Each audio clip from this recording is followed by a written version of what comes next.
Ouverture aujourd'hui du salon Forum Labo. Un salon pour professionnels autour des entreprises qui travaillent dans le domaine scientifique. Un peu ardu, me direz-vous? Et pourtant, parmi les exposants, des entreprises au savoir-faire étonnant, comme Verre Labo Mula, une entreprise de soufflage de verre scientifique, visite guidée. Donnez vie aux demandes pointues des chimistes. À Vaux-en-Velin, on souffle le verre pour faire naître des éprouvettes, des béchères ou des réacteurs. Des pièces uniques, des petites séries destinées à la recherche pharmaceutique, à l'industrie chimique. À l'heure où la verrerie est le plus souvent industrielle, ces souffleurs ne sont plus très nombreux. Regard croisé sur un savoir-faire encore artisanal. Tous les métiers d'art, demandent de l'humilité. On rate de temps en temps, on casse, on fait mal. Donc il faut sans arrêt se remettre en cause. J'aime les pièces compliquées.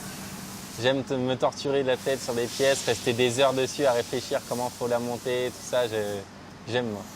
Tu vas pouvoir le prendre directement là, le VLM. À 72 ans, la retraite ne presse pas pour Daniel.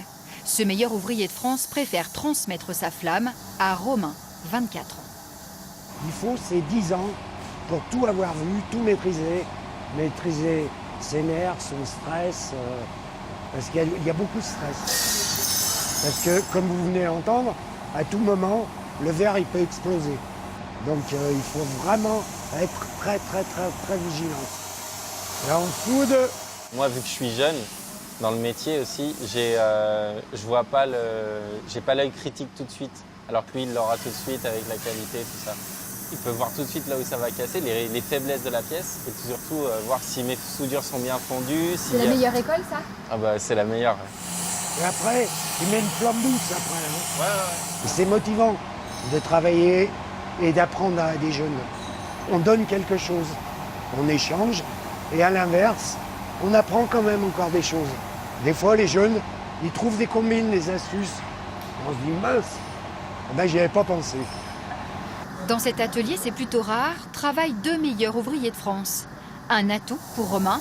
Déjà meilleur apprenti de France, il se prépare pour obtenir à son tour cette distinction.